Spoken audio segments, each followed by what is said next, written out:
राधे राधे दोस्तों कार्तिक के महीने में आंवले का दीपदान किया जाता है।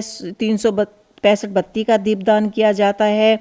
तो आपको आंवले नवमी के दिन यह दीपदान कर सकते हैं, या फिर आप कार्तिक मास की पूर्णिमा गंगा स्नान के दिन यह दीपदान कर सकते हैं।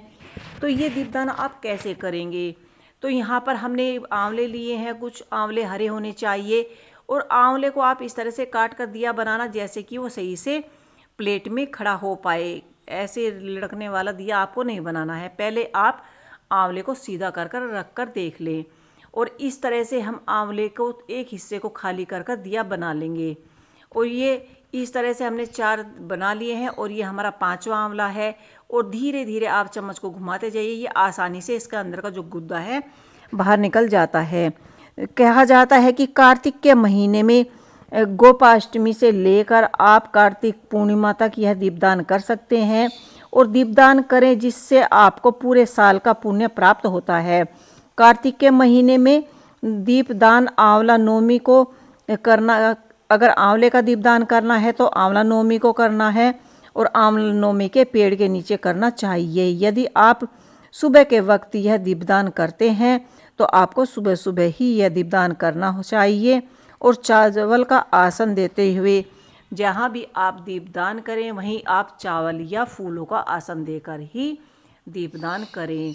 तो इस तरह से आप इन्हें शुद्ध देसी घी डालकर दीपदान कर सकते हैं, या आप तिल का तेल भी ले सकते हैं। घी को थोड़ा पिघाल लीजिए, क्योंकि सर्दी है, सर्दी के मौसम में घी पिघल नहीं पाएगा। तो ये मैंने घी को थोड़ा सा गर्म कर लिया है, और इस तरह से चम्मच की सहायता से थोड़ा थोड़ा घी इनमें डालते जाइए, और इनमें गोल खड़ी बत्ती लगाई जाएगी। क्योंकि आंवले का दीपदान है, हम 5 आंवलों का दीपदान कर रहे हैं, तो इसमें हम खड़ी बत्ती का ही प्रयोग करेंगे।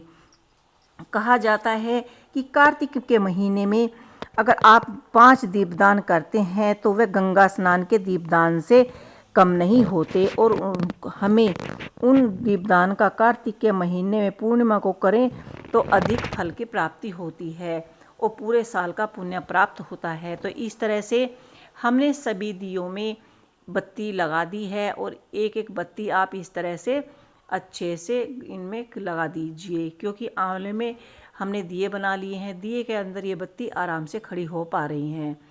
तो इस तरह से आसानी से आप आंवले से आंवला नवमी पर दीपदान कर सकती हैं। इसके बाद आप रोली चंदन या तो पहले ही आप लगा सकती हैं, चढ़ा सकती हैं, अर्पित कर सकती हैं, या फिर आप जोत लगाने के बाद भी आप यह दीपदान रोली चंदन चढ़ा सकती हैं। तो इसके बाद हमने यहाँ पर सबसे पहले जल अर्पित कर दिया है। जल अर्पित करने के बाद हम यहाँ पर हल्दी कुमकुम ले लेंगे, क्योंकि हल्दी कुमकुम लगाएंगे। पूजा हम उसी तरह करेंगे जैसे पूजा हम अपनी हर पूजा में करते हैं, और इनमें सभी दियों में हल्का हल्का तिल चावल चढ़ाएंगे। उसके बाद हम पुष्प चढ़ाएंगे, फिर हम जो आप पर दक्षिणा है आप दक्षिणा अवश्य चढ़ाएं, और किसी मंदिर में दान कर सकते हैं। और जो ये दीपक हैं आप कहाँ कहाँ इनको जला सकते हैं, कहाँ कहाँ दीपदान कर सकते हैं, ये हम बताएंगे आपको सभी इसी वीडियो में। तो हमने अच्छे से कुमकुम टीका लगा लिया है, और इसके बाद हम दिया प्रज्वलित करेंगे। तो इस तरह से आप आंवले का दीपदान या 365 बत्ती का दीपदान कार्तिक के महीने में अवश्य कीजिए, क्योंकि ऐसा करने से आपके पूरे साल का जो पुण्य है सभी पुण्य प्राप्त होता है। तो थोड़े थोड़े इसमें हमने तिल चढ़ा लिए हैं, आप थोड़े थोड़े चावल भी चढ़ा सकते हैं। क्योंकि एकादशी के दिन अगर आप ये पूजा कर रहे हैं तो चावल नहीं चढ़ेंगे। अगर आप एकादशी से बाद में कार्तिक पूर्णिमा पर ये पूजा कर रहे हैं या दीपदान कर रहे हैं तो आप चावल का प्रयोग कर सकते हैं। अन्यथा अगर आप एकादशी के दिन कर रहे हैं तो आप तिल का ही प्रयोग करें।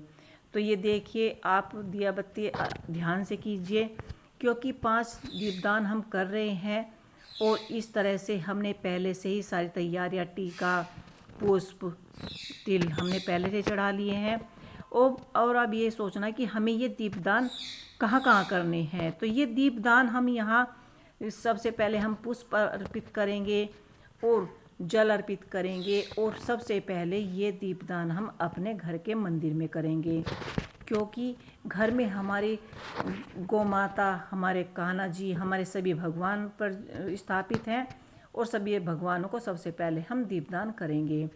तो यह दीपदान हम भगवान जी को करेंगे, उसके बाद हम राह घाट का दीपदान करेंगे, उसके बाद एक दीपदान हम तुलसी जी के पास करेंगे, एक दीपदान हम अन्नपूर्णा माता के नाम का करेंगे और एक दीपदान हम कान्हा जी के नाम का करेंगे। तो यहाँ आप सबसे पहले हम मंदिर में दीपदान कर देते हैं। एक दीपदान हमने यहाँ पर मंदिर में कर दिया गणेश जी भगवान के नाम का, क्योंकि कोई भी पूजा हो सर्वप्रथम गणेश जी की पूजा की जाती है। दूसरा हम राह घाट का करेंगे, क्योंकि घाट का भी हमें घर पर ही करना है। दूसरा दीपदान हम अन्नपूर्णा माता के नाम का करेंगे और तीसरा दीपदान हम कान्हा जी के नाम का करेंगे। पांचवा दीपदान हम तुलसा माता जी के नाम का करेंगे